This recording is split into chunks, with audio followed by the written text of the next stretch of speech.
I don't think there is any individual whose balance sheet reads perfectly assets and zero liabilities, to put it in your language. Individuals are mixed bags. So on certain issues, you will find that you agree with Gandhi. On certain issues, you will never be able to agree with Gandhi. I refuse to call him Mahatma. I've never called him Mahatma. I will not call him Mahatma. For me, he's just Mohandas Karamchand Gandhi. I don't think you should deify someone so much.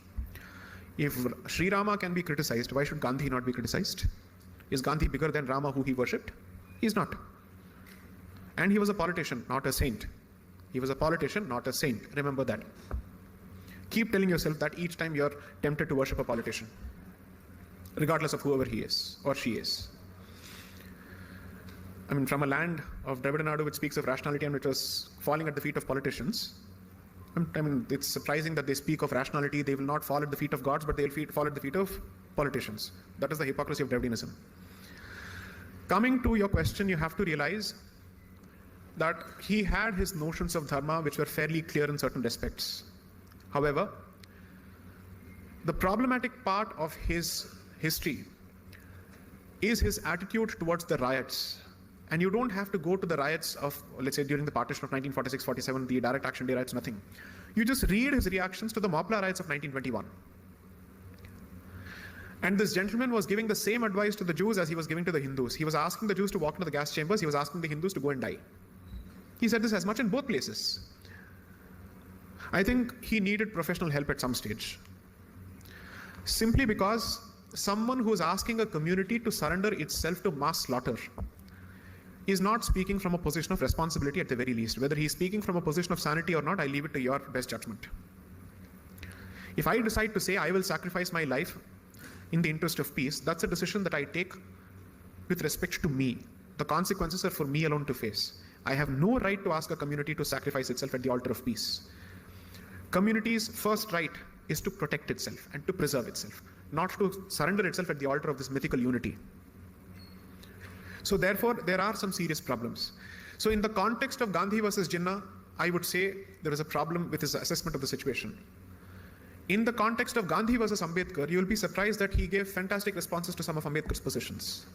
So it's a question of issue and it's a question of who he was being pitted against.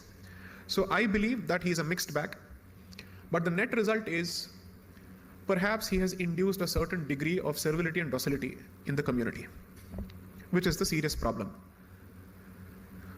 The Hindu Kshatra spirit should have been revived. So as part of the second book, which the pre-order link is just out, it's called India, Bharat and Pakistan, the constitutional journey of a sandwiched civilization. India, Bharat and Pakistan, that's the title of the book, which is Bharat is stuck between India and Pakistan. As far as the revolutionary movement is concerned, you should see how from 1857 onwards, right until the 1940s, there are parallel armed resistance movements across the country, Bengal and Punjab being two focal points or foci. The amount of trouble that they gave to the British in 1909, which is when the concept of separate electorates for Muslims was introduced under what is known as the Winter Morley reforms. Bomb blasts in the year starts with bomb blasts in Bengal, both Bengals, because by then Bengal has been partitioned into Bengal and Eastern Bengal and Assam. So bomb blasts there. An attempt at the life of the Viceroy in Ahmedabad. Ambala is seeing bomb blasts. Persons and public prosecutors and policemen who are trying cases against revolutionaries were murdered and killed in broad daylight. Daring activities. Today you call them terrorism, but I call it revolutionaries. The amount of effort that they put in. Sri Aurobindo was a revolutionary at the end of the day before he became a saint. He was arrested in the Alipur bomb case because he was actively participating in bomb manufacturing. I'm proud of that legacy. I will not run away from that legacy. If I have to choose between his legacy and Gandhi's legacy, I will always go with Sri Aurobindo. Hindutva is not the product of Savarkar, it is the product of three people first, in fact 4 people first. Lala Lajpat Rai, Bal Gangadhar Tilak, Bipin Chandra Pal and Sri Aurobindo. Because these were the first people to have a serious disagreement with the Congress's peaceful policy with the British. Saying you're asking for equal rights from a colonizer, you must be crazy. The man doesn't even think of you as being racially equal. How is he going to treat you as an equal subject of rights? I focus on these parts of the history as part of the second book.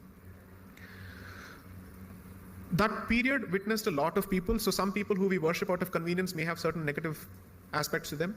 And some people who we hate may have certain positive aspects to them. I think it's a question of how you balance it out ultimately.